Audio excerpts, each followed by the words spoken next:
नमस्कार, daily line के news file bulletin में आपका स्वागत है और मैं हूं आपके साथ शांभवी प्रभाकर। इस बुलेटिन में हम आपको बताएंगे आज अयोध्या आ रहे पीएम मोदी रामनगरी को कितने करोड़ की परियोजनाओं की सौगात देंगे। इसी के साथ बताएंगे कि भजनलाल सरकार के मंत्रिमंडल विस्तार में किन नेताओं के मंत्री बनने के आसार हैं। साथ ही बताएंगे कि कांग्रेस नेता ने बसपा सुप्रीमो मायावती से हाथ जोड़कर क्या अपील की है। लेकिन उससे पहले एक नजर डालते हैं आज की हेडलाइंस पर। पीएम मोदी आज अयोध्या दौरे पर अयोध्या वासियों को देंगे 16,000 करोड़ के प्रोजेक्ट की सौगात। नए इंटरनेशनल एयरपोर्ट और रीडेवलप्ड रेलवे स्टेशन का करेंगे उद्घाटन। राजस्थान की भजनलाल सरकार का आज होगा मंत्रिमंडल विस्तार, 35 से ज्यादा विधायकों की मंत्री बनने की उम्मीद।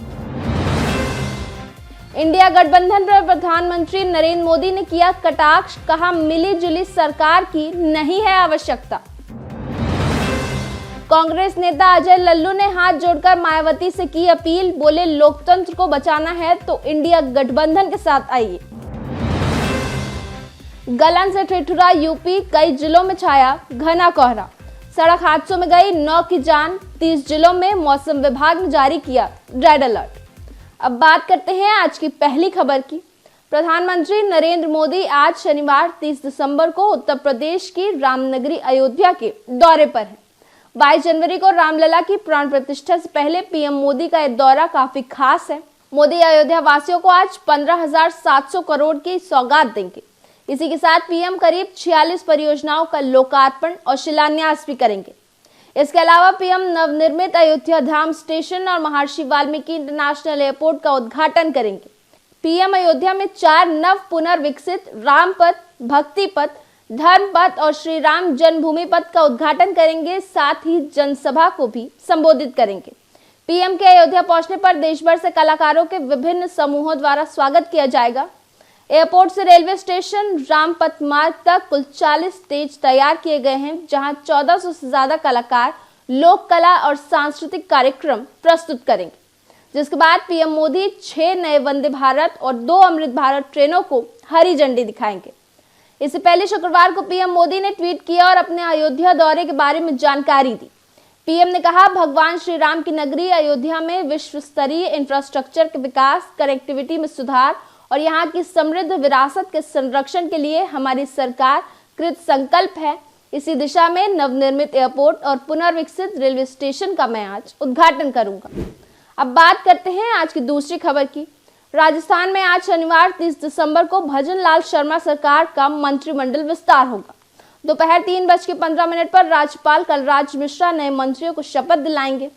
बता दें कि मंत्रिमंडल के नामों पर फाइनल मुहर शुक्रवार शाम दिल्ली में लगी थी, जब दिल्ली में सीएम भजनलाल शर्मा ने भाजपा अध्यक्ष जेपी नड्डा से मुलाकात कर उन्हें लिस्ट सौंपी थी।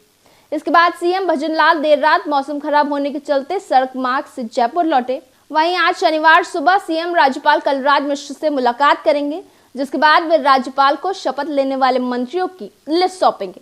जानकारी के अनुसार बुधवार देर रात तक मुख्यमंत्री भजनलाल शर्मा, प्रदेश अध्यक्ष सीपी जोशी, वरिष्ठ नेता राजेंद्र राठौड़ और प्रदेश सह प्रभारी विजया राहटकर के बीच लंबी बैठक हुई।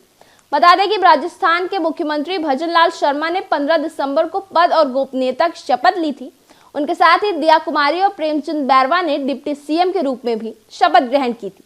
सूत्रों की माने तो 35 से ज्यादा विधायक मंत्री बनने के दावेदारों में आगे माने जा रहे हैं, जिसमें पूर्वी राजस्थान के सबसे कद्दावर नेताओं में शामिल डॉक्टर किरोड़ी लाल मीणा के मंत्रिमंडल में शामिल होने की प्रबल संभावना है। वही हिंदुवादी चेहरा और तिजारा से विधायक बाबा बालकनाथ भी भजनलाल मंत्रिमंडल का हिस्सा हो सकते हैं। महिला चेहरों में अनीता भदेल, दीप्ति माहेश्वरी और पहली बार विधायक बनी नौक्षम चौधरी पर नजरें। बात करते हैं आज की अगली खबर की। प्रधानमंत्री नरेंद्र मोदी ने 2024 के लोकसभा चुनाव में भाजपा का मुकाबला करने के लिए इंडिया के नाम से गठबंधन बनाने वाले विपक्षी दलों पर कटाक्ष किया है। उन्होंने कहा कि लोगों के बीच आम सहमति है कि देश को मिलीजुली सरकार की जरूरत नहीं है। इस तरह की गठबंधन सरकारों से पैदा हुई अस्थिरता के कारण देश ने 30 साल खो दिए। प्रधानमंत्री ने एक मीडिया समूह से बातचीत में कहा कि भारतीय जनता पार्टी अगले साल अप्रैल मई में होने वाले लोकसभा चुनाव में लोगों की स्वाभाविक पसंद बनने जा रही है। इसी के साथ उन्होंने कहा कि मिलीजुली सरकार में सुशासन नाम की कोई चीज नहीं थी और भ्रष्टाचार और तुष्टीकरण की राजनीति का बोलबाला था। इसके परिणाम स्वरूप लोगों में उम्मीद और आत्मविश्वास की कमी आ गई थी और दुनिया में भारत की खराब छवि बनी थी। गौरतलब है कि लोकसभा चुनाव में भाजपा से मुकाबला करने के लिए कांग्रेस समेत 28 दलों ने इंडिया नाम से गठबंधन बनाया है। अब बात करते हैं आज की अगली खबर की। आगामी लोकसभा चुनाव 2024 की डेट के ऐलान में कुछ ही दिन बचे हैं। ऐसे में इंडिया और एनडीए के गठबंधन के दलों की निगाहें बसपा प्रमुख के फैसले पर बनी है। बसपा प्रमुख मायावती ने 2024 लोकसभा चुनाव अकेले लड़ने का ऐलान कर रखा है, लेकिन इंडिया गठबंधन के दलों और उनके साथ नेताओं में बसपा को साथ लाने को लेकर तरह तरह की चर्चाएं हो रही हैं। इसी बीच यूपी कांग्रेस के पूर्व प्रदेश अध्यक्ष अजय लल्लू ने बसपा प्रमुख मायावती से हाथ जोड़कर अपील की है कि वह लोकतंत्र और संविधान को बचाने के लिए इंडिया गठबंधन के साथ आए।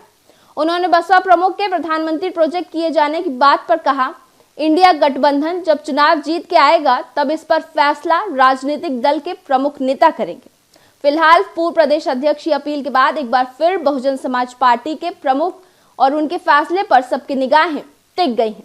हालांकि कांग्रेस का एक धड़ बसपा प्रमुख के साथ आने से घबराया हुआ है।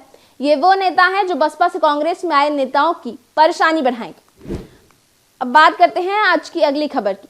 प्रदेश के ज्यादातर इलाकों में लगातार तीसरे दिन शुक्रवार को भी धूप नहीं खिली, जिसके चलते ठंड व गलन से जनजीवन बेहाल हुआ। वहीं शनिवार की सुबह की शुरुआत भी ठंड और गलन से हुई। लखनऊ और कानपुर समेत कई इलाकों में घने कोहरे के चलते विजिबिलिटी शून्य तक पहुंच गई, जिससे कई स्थानों पर हुए सड़क हादसों में 9 लोगों की मौत हो गई, जबकि करीब 20 लोग घायल हो गए। कोहरे की मार यातायात पर इस कदर पड़ी है कि लखनऊ एयरपोर्ट से आने जाने वाली 7 उड़ानें निरस्त हुई हैं। यहां से गुजरने वाली लंबी दूरी की लगभग सभी ट्रेनें भी देरी से चली। सड़क मार्ग पर भी गाड़ियां रेंगती नजर आई। वहीं आंचलिक मौसम विज्ञान केंद्र के वरिष्ठ मौसम वैज्ञानिक अतुल कुमार सिंह ने कहा कि कोहरे की चादर व धूप न निकलने की वजह से शनिवार को दिन का तापमान शुक्रवार जैसा ही रहेगा। सुबह 5 बजे तक लखनऊ व कानपुर में दृश्यता शून्य रही। प्रदेश के अन्य इलाकों में भी घना कोहरा छाया रहेगा। मौसम विभाग ने शनिवार के लिए प्रदेश के कुछ इलाकों में अत्यधिक घना कोहरा तो कहीं कोल्ड डे को लेकर अलर्ट जारी किया है। मौसम विभाग ने लखनऊ, सीतापुर, हरदोई, बाराबंकी, अमेठी, सुल्तानपुर, अयोध्या, अंबेडकर नगर समेत 30 जिलों में शनिवार को घने कोहरे का रेड अलर्ट जारी किया है। अब बात करते हैं आज की अगली खबर की।